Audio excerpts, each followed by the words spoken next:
You're watching news at Prime. Let's bring you this conversation. Now, the Justice and Constitutional Development Minister, Mmamoloko Kubayi, is tomorrow expected to deliver her departmental budget vote in Parliament. The minister is set to outline her department's priorities over the next year. Kubayi joins me now for more.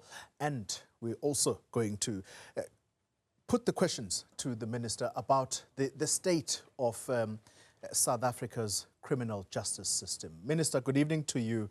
Thank you very much for your time. Can I kick off the conversation with what is in the public space? I know you don't speak for the police, but this is an all-encompassing issue because it does affect confidence in South Africa's criminal justice system. The allegations that have been made by the KwaZulu-Natal Police Commissioner General Nhlanhla Mkhwanazi don't only affect the police, they go as deep as IDEC, which he mentioned. This is a unit within the NPA, and you are the minister charged with overseeing that particular entity. Do you think that South Africa's criminal justice system is compromised after what we heard on Sunday? Good evening, Claudia. Good evening to your viewers.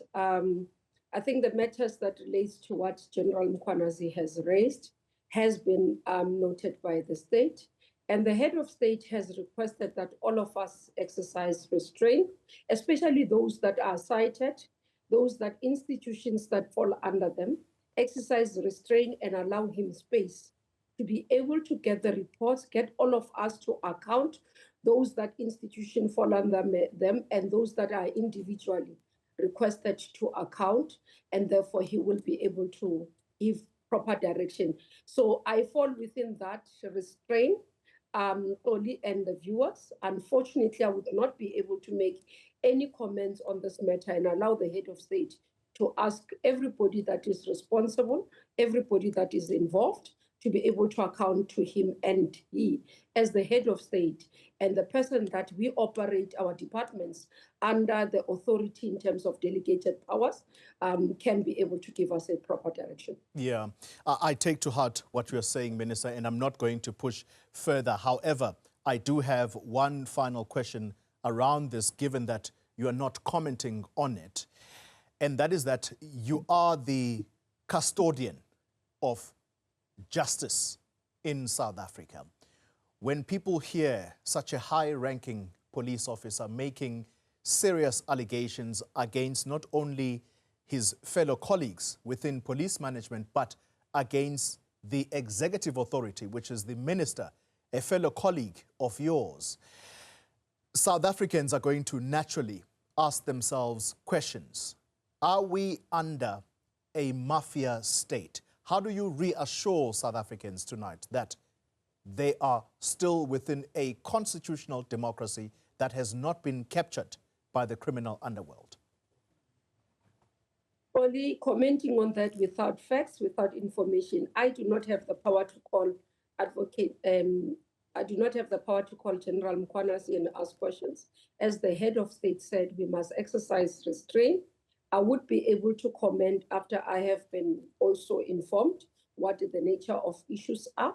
And therefore, in our work as the Department of Justice and Constitutional Development, we continue with our work. You would note that today I was in the communities dealing with maintenance issues, supporting women who are trying to get money for maintenance and raising their children, but also educating our communities about the importance of the services that as the Department of Justice and Constitutional Development are providing. We do provide a variety of issues, and they continue to receive those.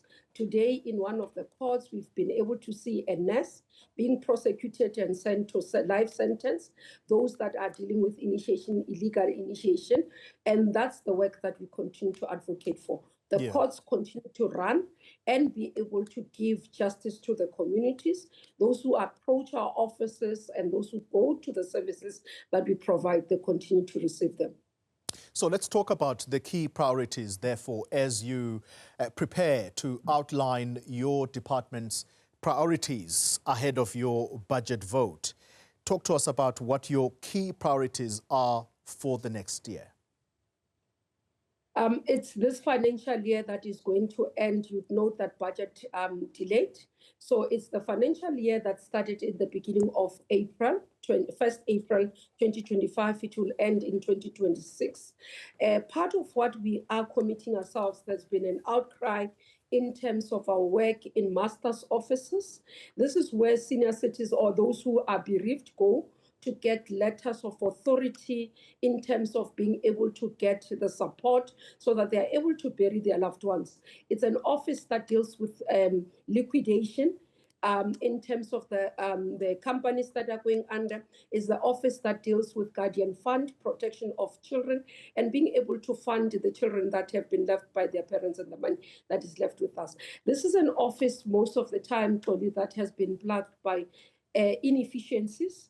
And what we are committing this financial year is to be able to ramp up, look at the structures where they are. For example, we've had cases where offices are not able to operate because there's no generator.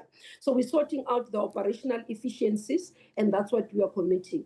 In terms of state attorneys, we are improving in terms of litigation management, whereby our state attorneys will be able to manage litigation proper, but also become a training ground for excellence in terms of those who want to join in terms of legal profession.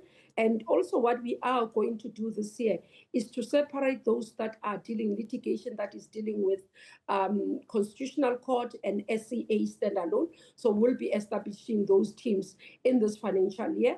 But more importantly as well, utilizing the offices as part of transformation of the sector. You'd note that we've been taken to court by Norton Rose. We are adamant that actually that court case is unnecessary. 31 years down the line, we can't still be talking about transformation in this area. We are seeing junior advocates leaving the sector because they can't survive, they can't run their offices, and therefore their briefing patterns have to change so that the briefing patterns can also include Black young women who wants to be successful in the sector. So it's quite a number of areas that we are touching. We are touching a ramping up of work in terms of the gender-based violence areas, wanting to improve and increase in the Tutuzela centers. Yeah. Within this year, we are talking about increasing capacity in terms of NPA, recruitment of many people that needs to come in as advocates and prosecutors in our courts. And you prompted the NPA, and I'm going to be... it's going to be the last question I ask you about this entity, because I think when you set out your budget priorities and you then mention the NPA at the same time, naturally, I'm inclined to ask about skills capacity and how you plan to boost that, because that's where this entity seems to be lacking, and that is even admitted by Shamila Batoy, who is leading the institution, that people get poached and they leave because they're getting higher salaries elsewhere, and therefore you're losing experience. So if you are going to say you are going to allocate money to the NPA in order to boost skills capacity, how much money is being directed towards that, and how assured are you that the money you are putting in is not going into a black hole? Indeed, the skills of prosecutors are being boosted greatly. It's twofold story. Remember, the NPA currently, and that's one of the issues that we want to do in this financial year, is to get the NPA to be operationally and financially independent, unfortunately, because of, and this is what we have agreed upon. Currently, in terms of the NPA Act, the Director General is the accounting officer of NPA. So we would want to change that so that NPA is operationally and financially independent. So we'll introduce the legislation this year for that as part of support. When we talk about capacity, we talk about making sure that the number of prosecutors that we have are sufficient. For example, I was in Limpopo last week, Friday, and dealing with issues of gender-based violence, and therefore the soccer unit. Now, one of the issues I get is that we do not have enough prosecutors that are dealing with gender-based violence. That's the capacity we're talking. So we're not even yet talking about specialized skills. We're talking about having the enough number of people on the ground, boots on the ground, to be able to prosecute, so that prosecutors don't have a high workload. We manage the number of cases that they are dealing with, and also being able to focus on the cases. So that's part of the issue we've started in terms of the recruitment. Adverts have been going out. We're looking at about 285, around 280 in terms of recruitment of prosecutorial teams. These are prosecutors, these are advocates within NPA as part of increasing the capacity. We're looking as well as support prosecutors, because part of the issue is to ensure that prosecutors themselves have the necessary administrative support to be able to fulfill their responsibility. When you look at the budget of NPA, you'd see that majority of it goes in terms of personnel compared to other departments, is because personnel is our asset in terms of NPA in regards to that. So we'll outline the figure tomorrow as we do the budget vote tabling.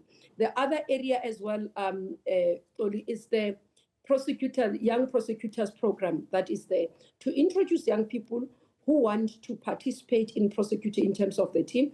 Currently, we're running a program of 70 young people being trained to become prosecutors. It's one of the areas to be able to attract young people into that. And there are various attraction areas that we are doing, partnering with universities to start being able to entice them into the sector, so that not all of them don't see it as an area. The other issue in terms of retention, the issue of retention of staff is not only about remuneration. It's about creating a conducive environment, because sometimes you can pay people high money, but they will leave if the environment is not conducive. And that's why only one of the issues I spoke about even during the Constitutional Court celebration was that let's be careful when we bash institutions. Yes, where they are not doing right, let's take them on and deal with them.